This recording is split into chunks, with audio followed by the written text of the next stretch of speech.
Hello दोस्तों, स्वागत है आपका हमारे YouTube channel XP tech study में। दोस्तों, आज हम पढ़ रहे हैं रदरफोर्ड का परमाणु मॉडल।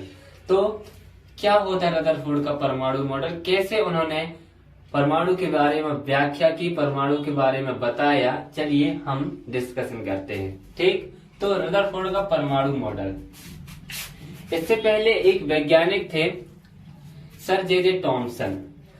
सर जे टॉमसन ने बताया था कि जो परमाणु होता है वो एक धनावेशित गोला होता है। क्या? जो परमाणु होता है वो एक धनावेशित गोला होता है जिसमें इलेक्ट्रॉन, क्या? परमाणु एक धनावेशित गोला होता है जिसमें इलेक्ट्रॉन जो हैं वो क्या होते हैं? धसे हुए होते हैं। ठीक, धसे हुए होते हैं। उन्होंने ये बताया था। तो सर जे थॉमसन ने ये बताया कि इलेक्ट्रॉन जो होते हैं वो नहीं, जो परमाणु होता है वो पूरे धनावेशित गोला होता है और उसमें इलेक्ट्रॉन क्या होते हैं? धसे होते हैं। लेकिन ये तत्व होते कहाँ पर है? क्या पूरा परमाणु ही धनावेश होता है? क्या वो कहीं कहीं धनावेश होता है, कहीं कहीं ऋणावेश होता है? इसको पता करने के लिए सर जे थॉमसन ने अपना परमाणु मॉडल प्रस्तुत किया था। ठीक, तो रदरफोर्ड का परमाणु मॉडल तो क्या बताएंगे? सन 1911 में, किसमें? सन 1911 में रदरफोर्ड नामक वैज्ञानिक ने एक मॉडल प्रस्तुत किया। क्या किया? एक मॉडल प्रस्तुत किया। इन्होंने क्या किया? इन्होंने सोने की एक पतली पन्नी ली। क्या ली? सोने की, गोल्ड की एक पन्नी ली जिसकी मोटाई जो थी वो 0.003 सेंटीमीटर थी। ठीक, क्या किया रदरफोर्ड ने? एक सोने की पतली पन्नी ली जिसकी मोटाई 0.003 सेंटीमीटर की थी। उसमें उन्होंने क्या किया? अल्फा कण, क्या? अल्फा कणों की क्या की? बौछार की। क्या की? बौछार की। ठीक, क्या? सन 1911 में रदरफोर्ड ने क्या किया? सन 1911 में एक सोने की पतली पन्नी, क्या? सोने की पतली पन्नी,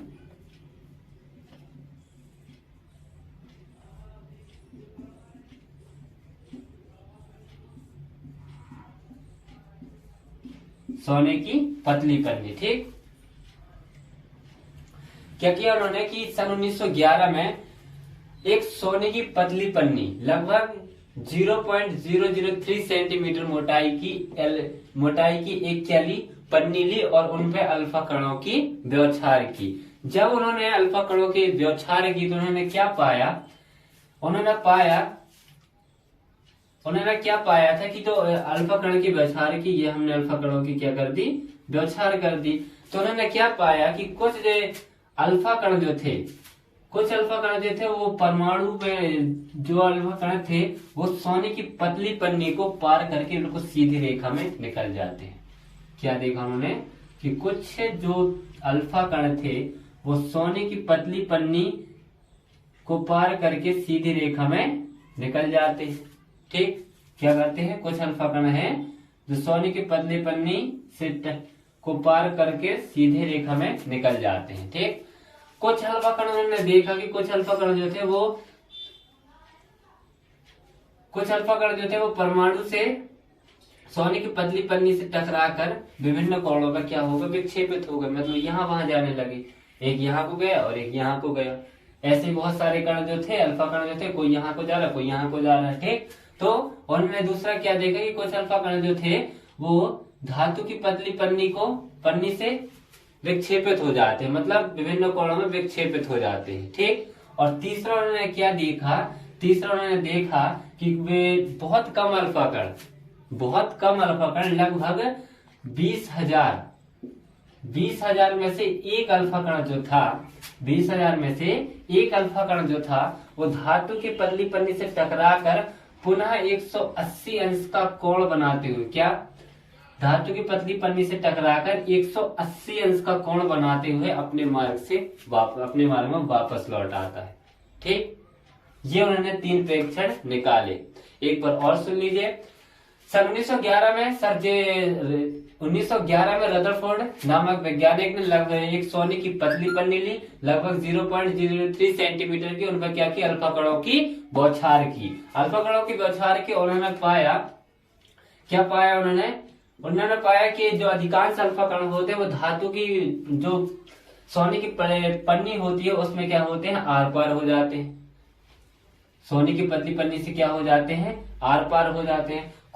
दूसरों ने क्या पाया कि कुछ अल्फा कण जो थे वो धातु के, कुछ अल्फा कण जो थे वो सोने की पतली पन्नी से टकराकर विभिन्न कोणों में क्या हो गए, विक्षेपित हो गए।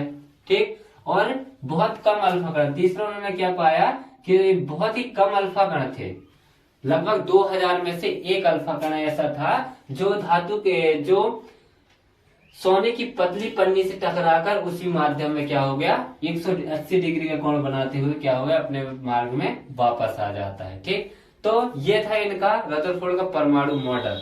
अब इन्होंने निष्कर्ष क्या बताया, निष्कर्ष या बोल सकते हैं इनकी अवधारणाएं क्या थी, इनकी अवधारणा या फिर निष्कर्ष।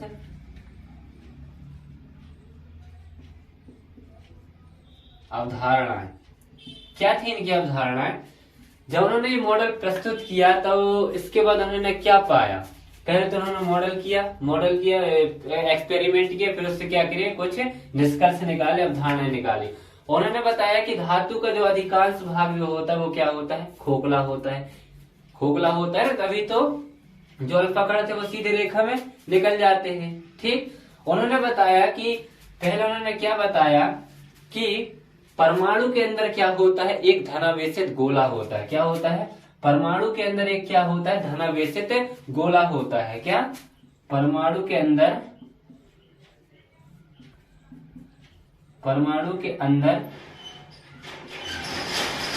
धनावेशित गोला होता है। क्या,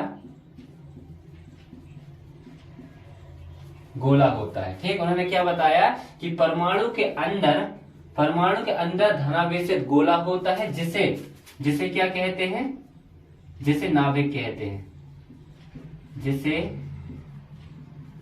नाभिक कहते हैं। ठीक, उन्होंने क्या अवधारणा दी कि परमाणु के अंदर एक धनावेशित गोला होता है जिसे क्या कहते हैं, नाभिक कहते हैं। और उन्होंने क्या बताया कि परमाणु का जो अधिकांश भाग होता है वो खोखला होता है। अब खोखला क्यों होता है, खोखला होता है क्योंकि देखिए जब उन्होंने अल्फा कण उनके व्यवहार किया उन्होंने, तो कुछ अल्फा कण जो थे उससे धातु जो सोने की पतली पन्नी उसको पार करके सीधी रेखा में निकल जाते हैं। जिसका मतलब क्या था कि धातु का अधिकांश भाग क्या था, खोखला था। ठीक है, और उन्होंने दूसरा क्या बताया था कि जो परमाणु, जो इलेक्ट्रॉन होते हैं, इनमें जो इलेक्ट्रॉन होते हैं वो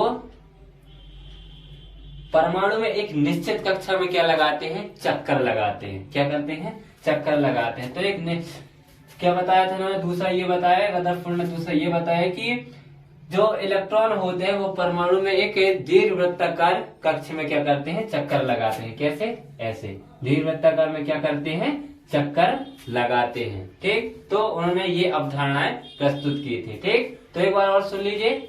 सन 1911 में रदरफोर्ड नामक वैज्ञानिक ने एक सोने की पतली पन्नी लगभग 0.03 सेंटीमीटर पर क्या की, अल्फा कणों की व्यवहार की, और उन्होंने पाया, क्या पाया उन्होंने कि अधिकांश अल्फा कण जो थे वो सोने की पतली पन्नी के आर पार चले जाते हैं, और अधिकांश अल्फा कण जो थे वो सोने की पतली पन्नी से टकराकर विभिन्न कोणों पर विक्षेपित हो जाते हैं। और कुछ अल्फा कण, लगभग 20,000 में से एक अल्फा कण जो था वो धातु सोने की पतली पन्नी से टकराकर उसी माध्यम में वापस लौट आता है। ठीक, फिर उन्होंने क्या निष्कर्ष निकाला, उन्होंने ये बताया कि परमाणु के अंदर एक क्या होता है, धनावेशित गोला होता है। अब धनावेशित गोला क्यों, क्योंकि देखो ये जो थे, जो अल्फा कण थे वो क्या थे, धनावेश थे, और जो मतलब टकरा कर वापस आ गए। इसका मतलब ये है जब दो प्लस प्लस मिलते हैं तो एक दूसरे को क्या करते हैं, प्रतिकर्षित करते हैं। तो यहाँ भी धनावेश, कोई कुछ चीज ऐसी धनावेश होगी तभी तो प्लस आए, तभी तो धनावेश टकराकर वापस लौट आए। तो इसी आधार पर उन्होंने क्या बताया था कि परमाणु के अंदर धनावेशित गोला होता है जिसे नाभिक कहते हैं। और दूसरा उन्होंने बताया था कि परमाणु का अधिकांश भाग जो है वो क्या होता है, खोखला होता है। और उन्होंने क्या बताया था कि जो इलेक्ट्रॉन होते हैं वो परमाणु में दीर्घवृत्ताकार मार्ग में क्या करते हैं, चक्कर लगाते हैं। ठीक, तो आई होप आपको समझ में आया होगा। इसी के साथ हम वीडियो करते हैं समाप्त। यदि अच्छा लगे तो प्लीज चैनल को सब्सक्राइब कीजिए, वीडियो को लाइक कीजिए और शेयर कीजिए। जय हिंद।